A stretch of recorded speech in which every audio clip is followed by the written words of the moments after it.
In this video, we are going to learn how to enhance our English by reading stories. So, we are taking a reference book 10-minute stories published by Mill Scale Publishing Limited, UK. Hi guys, welcome to VKN English classes. So, let us get started.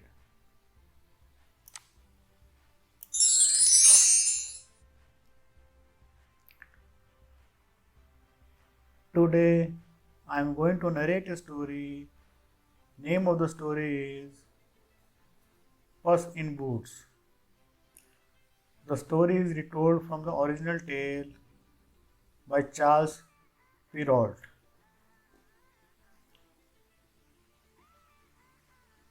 A certain miller was so poor that when he died, all he left his 3 sons were his mill, his mule, and a cat.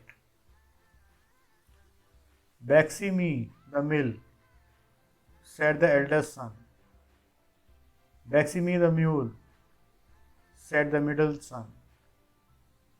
"Oh, great," said the youngest son. "I suppose I am left with the cat then." As you can tell, he was not very happy about it, but younger children often start off with a bad deal in fairy tales. So he should really have seen it coming. "Stop your moaning," scolded the cat. "If you stick with me, I can guarantee that you will be thanking your dear old dad later. Now fetch me a large bag and leave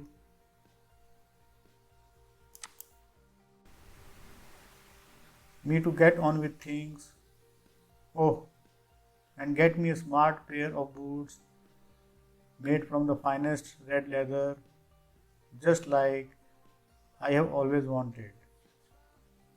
The youngest son did not argue. Firstly, the cat had never talked before, so he was speechless with shock. And secondly, he didn't have a better plan to suggest anyway. So he took what little money he had saved under the mattress and did exactly what the cat had told him.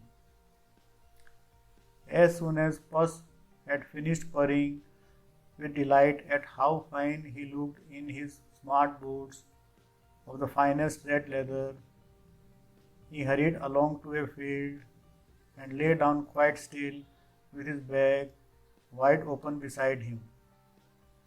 After a while, hop, hop, hop, along came a plump bunny pop. The silly rabbit jumped straight into the bag. Zip! Puss shut the bag. Whistling merrily, he took his catch to the place and presented it to the king. "My master, the Marquis of Carabas, sends you this gift," Puss announced, bowing low. "Give him my warmest thanks," the king announced, smiling graciously. As soon as Puss was gone, the king turned to his chamberlain and whispered, "Whoever this Marquis is, he must be very rich and important to send his messengers in such smart boots." The next day, the cat was back again with a present of 2 partridges, and the day after that with 3 pigeons. Every day for 3 months, Puss arrived at court with a gift for the king from his master, the Marquis of Carabas. What a thoughtful, kind-hearted man this Marquis of Carabas is, the king exclaimed as his royal pantry filled up with delicious game. One day, Puss learned that the king was going to take a drive along the river with his beautiful daughter. Right, you are going for a swim? The cat commanded the miller's youngest son.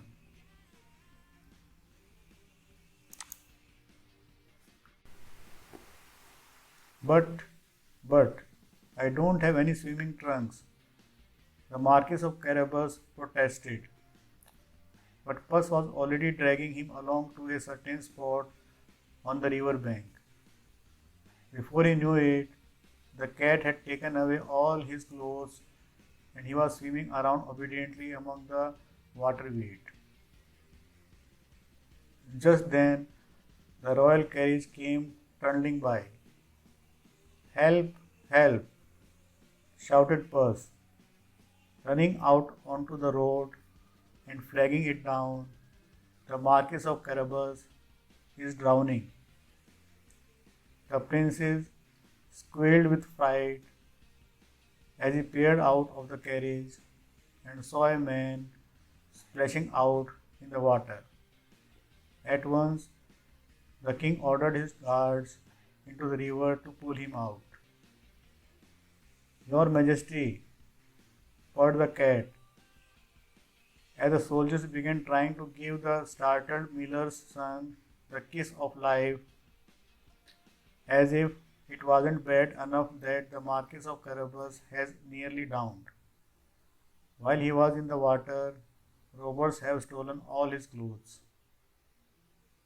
The king tut-tutted and sent his chamberlain galloping back to the palace to bring a selection of his very own robes for the Marquis to wear.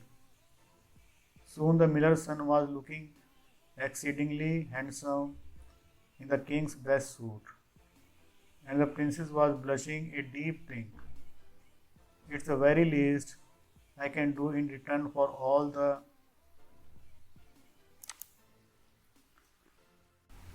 kind gifts you have been sending me, the king said earnestly.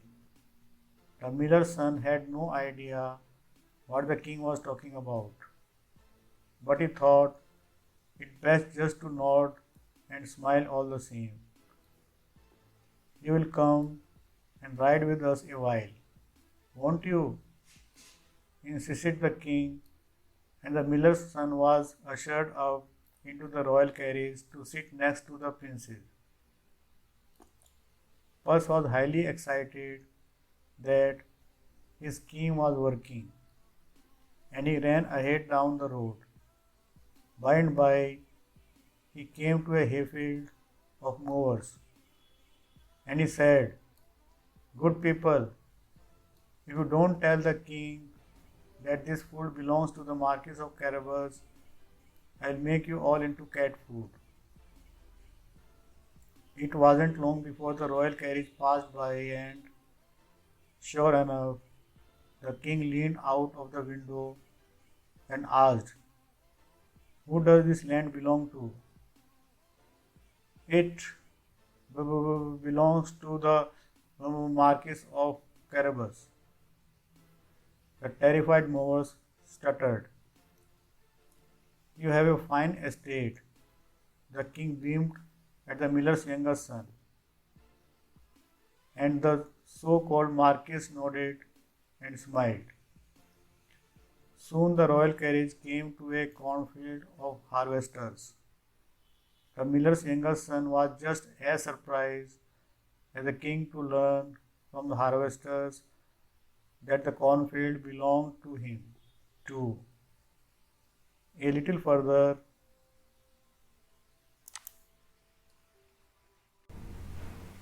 down the road, and a group of dairy maids insisted that their cows belonged to the Marquis of Carabas. My, the king grinned. What splendid lands you have! And the prince's cheeks turned rosy with pleasure. While the royal carriage rolled along, Puss was a long way down the road and a fearful ogre castle. It was the ogre who owned all the land that Puss had been giving to the Marquis of Carabas, though luckily the ogre didn't know about that. Mr. Ogre, began Puss politely, I have come to pay my respects to you because I have heard that you have remarkable powers. Is it true that you can turn yourself from a big, hulking ogre into a tiny, sneaky mouse? Easy peasy, growled the ogre. He disappeared before Puss's very eyes, and suddenly there was a mouse scurrying about on the floor. It took Puss only a few seconds to pounce and gobble him up, and that was the end of the ogre.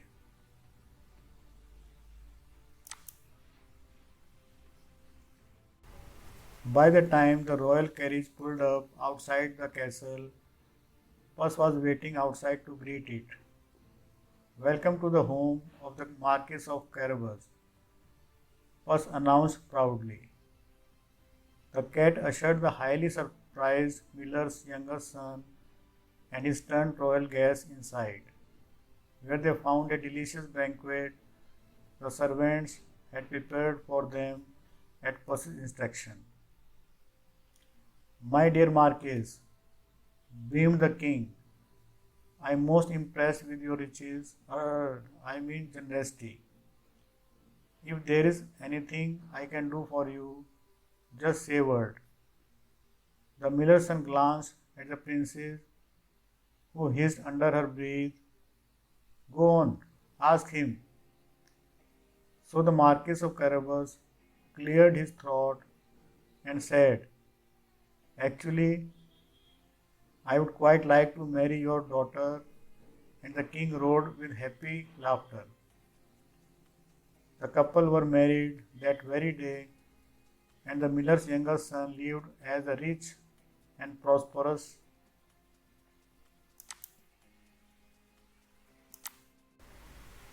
Marquis of Carabas for the rest of his life. So his story has a happy ending after all. And that's what happens in fairy tales. So he should really have seen it coming.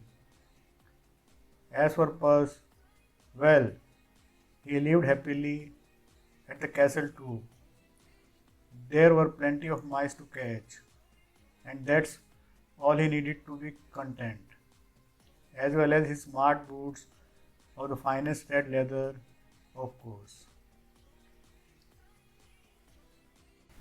Here the story ends. Now you should go through all the grammatical structure of the sentences like tenses, direct indirect, active passive, prepositions, etc. and read the story loudly by yourself at least 2-3 times more to enable you to understand it properly.